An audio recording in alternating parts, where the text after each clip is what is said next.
Hello and welcome to our 7-8 minutes of weekly Torah talk. With us today, David Shmidt Chapman. He is a rabbinical student at the JTS. You prefer rabbinical to rabbinic. That's what you told me. Yeah, that's right. I think it's a little bit more general. Not just rabbinics that we do. We do other things as well. Okay, we will not talk about this issue a lot. Our parsha is Chayei Sarah, the life of Sarah. And in this parsha, Sarah dies at age 127 and is buried in the Machpelah cave in Hebron. Abraham's servant is sent laden with gifts to Haran to find a wife for Isaac. Rebecca, the daughter of Abraham's nephew Betuel, appears at the well. She offers the servant and his camel some water to drink. Isaac marries Rebecca and he loves her, so the Torah says. The first pasuk of the parsha is Vayihu Chayei Sarah 100 shana ve-20 shana ve-7 shanim shnei Chayei Sarah, and the life of Sarah was 100 years and 20 years and 7 years. These were the years of the life of Sarah. So tell me, this is the end of her life, but do we really know anything about Sarah? Who she was? What do we really know about her? Yeah, it's a great question, and I think it's such a challenge to us to think of this parsha being called Chayei Sarah, because, like you said, the very first thing that happens in the parsha is she dies. It reminds me of the movie Psycho, where they put Janet Leigh on all the posters for the movie Psycho, but then in the first 10 minutes of the movie, Janet Leigh dies, so you don't get to see Janet Leigh after that, or maybe in flashback. But I think what that challenges us to ask, first of all, is to think about Sarah's presence sort of through this parsha. Even though she dies at the beginning, she's a big part of the parsha, both in the story of Abraham purchasing the grave at Machpelah that you mentioned, and also like in the early moments of the relationship of Rivka and Yitzchak. Sarah hovers in that story as well. Well, the Torah tells us that Yitzchak takes Rebecca and he's comforted for the passing of his mother by having Rebecca as some kind of substitute, I would say. Yeah. He even takes her. It says he takes her into Sarah's tent. That's where they consummate their marriage, in the tent of Sarah. So there's her presence is very much felt in this. But to answer your question, no, that we don't know that much about her origins. There's that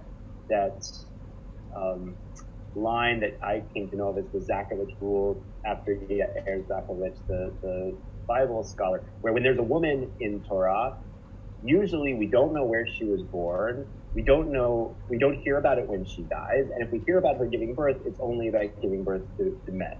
And that's the part about dying is not true about Sarah, but the other parts are. When we meet Abraham at the end of Parshat Noah, he's already married to then Sarai, not yet Sarah.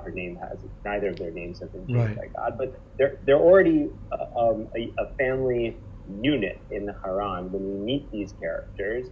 And she's kind of along for the ride with Abraham as they move to Canaan. Twice he presents her as his sister, maybe for his protection, maybe for her protection, but they're still very unsettling stories, and it happens twice, almost in exactly the same way, first with Pharaoh and then with Avimelech. And where we get the strongest sense of Sarai, then later Sarah, the character, is in her interactions with Hagar, with the maidservants that she brings into the home to birth children to Abraham, because she herself is barren or is not bearing children yet. And that's where we really see her take a lot of action. She decides to bring Hagar in. She also decides to cast Hagar out. And then later in the story, she decides to cast Ishmael out with Hagar. She has a lot of authority in the family, it seems. And even though Avram is distressed by this, God very clearly says to Avram, listen to her voice, do what she says, don't worry about the boy. Ishmael will also become the ancestor of a nation. So we get the strongest sense of her, I think, in those actions that she is able to take within the family. Basically, Abraham thinks that he's controlled by God, but God tells him, no, it's not me, it's her that you have to listen to. Yeah, at least in this instance. Right. We also have, I want to switch gear and move to something else that we have in our parsha. Abraham goes to a great length in looking for the suitable girl for his son. Why does he have to look elsewhere for a wife? Why not find someone closer to home? It's a great question, right? Because, it's not just look elsewhere, but he tells Eliezer, go back to Maladati, go back to my native land, right. To find this wife. And you think, well, you just came from there. God told you to leave that place. Yeah, if that's so great, why didn't you stay? Right, exactly. And you're here now, choose someone exactly like you say around here. It's a really challenging question, and there are a lot of different interpretations of why Abraham feels so strongly that should be the case. There's some suggestion that he couldn't have a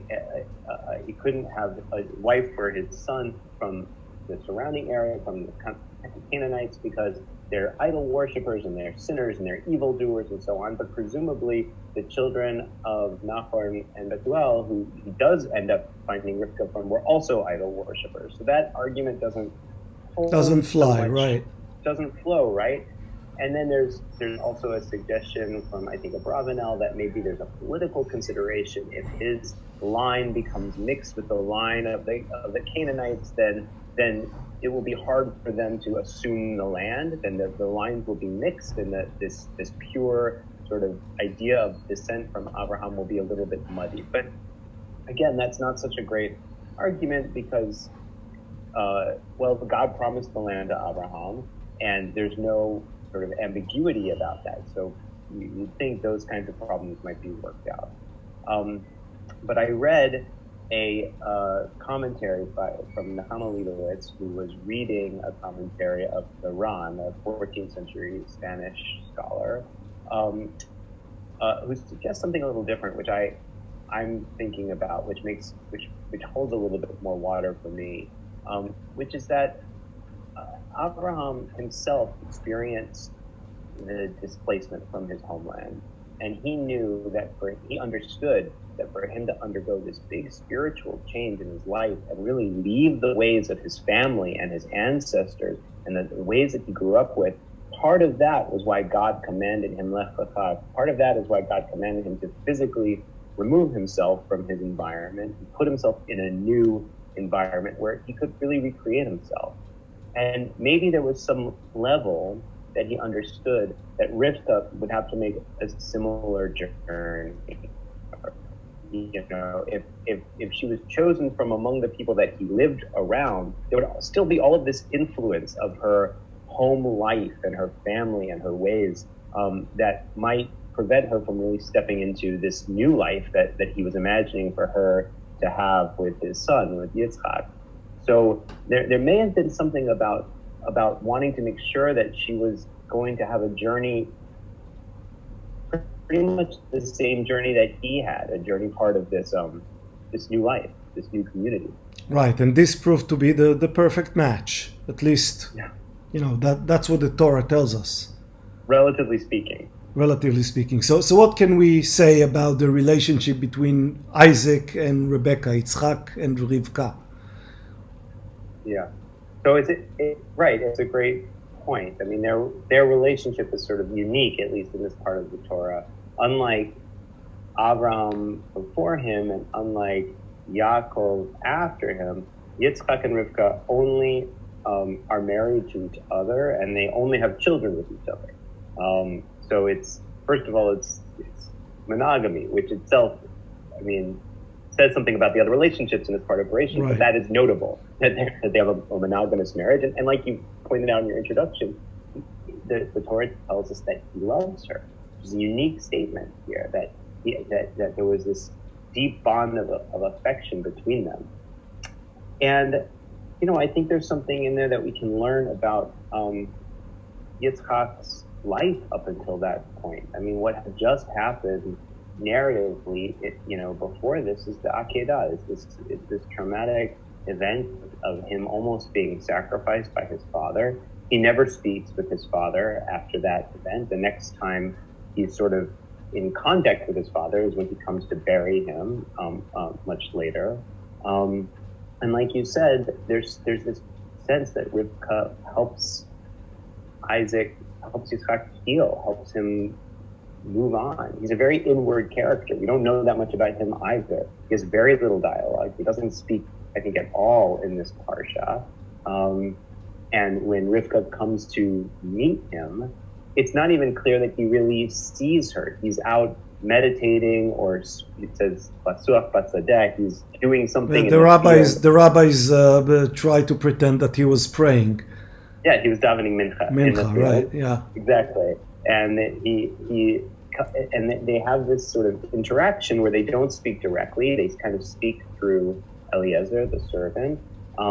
But then something happens between them where they have this bond, this connection that seems to somehow help him move, help him progress, help him sort of become the person that he is.